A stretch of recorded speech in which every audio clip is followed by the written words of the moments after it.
Hey folks, this is Alex Blencarn from the Bose & Cox Platinum team. I just wanted to come at you today with a quick video talking about the different types of closing costs that you might run into when you purchase a home in Ontario. All that and more coming up.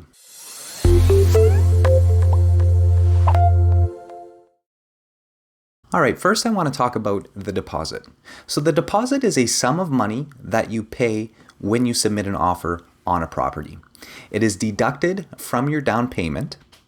And generally, a higher deposit indicates a stronger commitment from the buyer and is therefore more attractive to the seller. Next is a home inspection. So a home inspection is a report prepared by a contracted home inspector, and it will generally cost around $300 to $400. A home inspection is always recommended when you do buy a used home because then you'll be able to see what it is you're actually purchasing and the condition of the home. Then there are some other inspections to consider, such as a Wood Energy Technology Transfer Inspection, or a WETT inspection. And what this is an inspection of any wood-burning appliances in the house, whether that is a wood stove or a wood fireplace, and this is often required for home insurance. If your home inspector is certified in WETT Inspections, then they can do this inspection and you might be able to save a couple of bucks that way, but generally it costs around $250 for your first wood appliance. Next is the water and septic test. So a water test is generally required by the insurance companies as well when you're buying a property that has a well. The water test will test the quality of the water as well as the quantity of water to make sure there's enough water present in that waterbed to meet your water needs.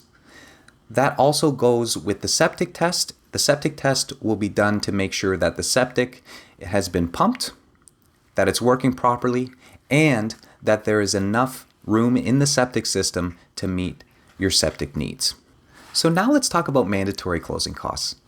Let's talk about the down payment. So the down payment is an amount of money that's paid up front as a lump sum when you purchase a property.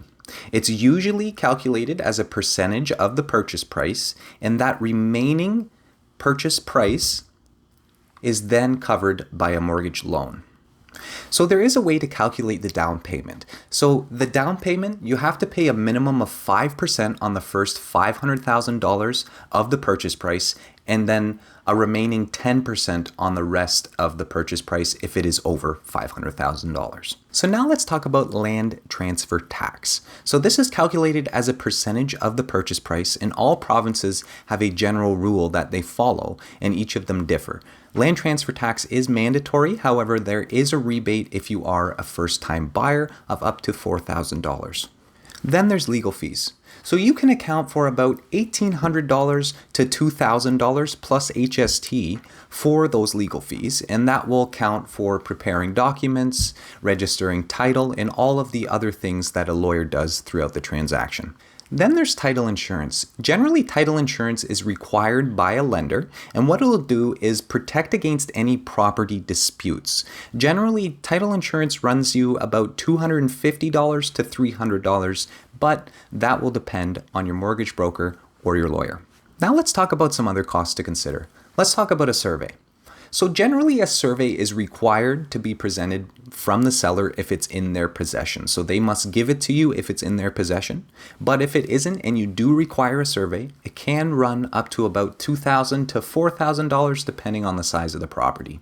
Then there's insurance. So what this will do is cover the property as well as any of the contents in it. And this is required upon closing. So you do need insurance upon closing, and you can talk to your lender or an insurance broker about getting insurance.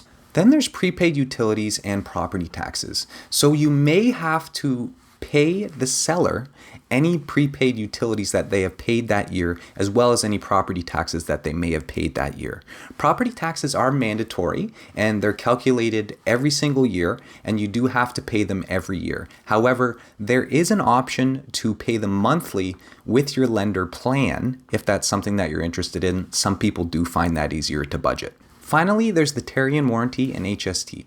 HST is only applicable on the sale of new homes or condos, and that goes along with the Tarion warranty. So Tarion warranty is only applied to new homes or condos. And the Tarion warranty covers several things throughout a 7-year period, and it is assumable when you do purchase a property if it has a Tarion warranty attached and it's under those 7 years.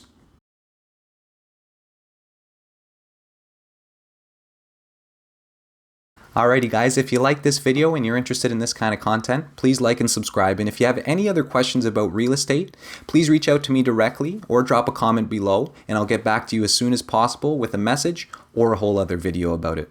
Alrighty guys, hope you're having an awesome day. Take care.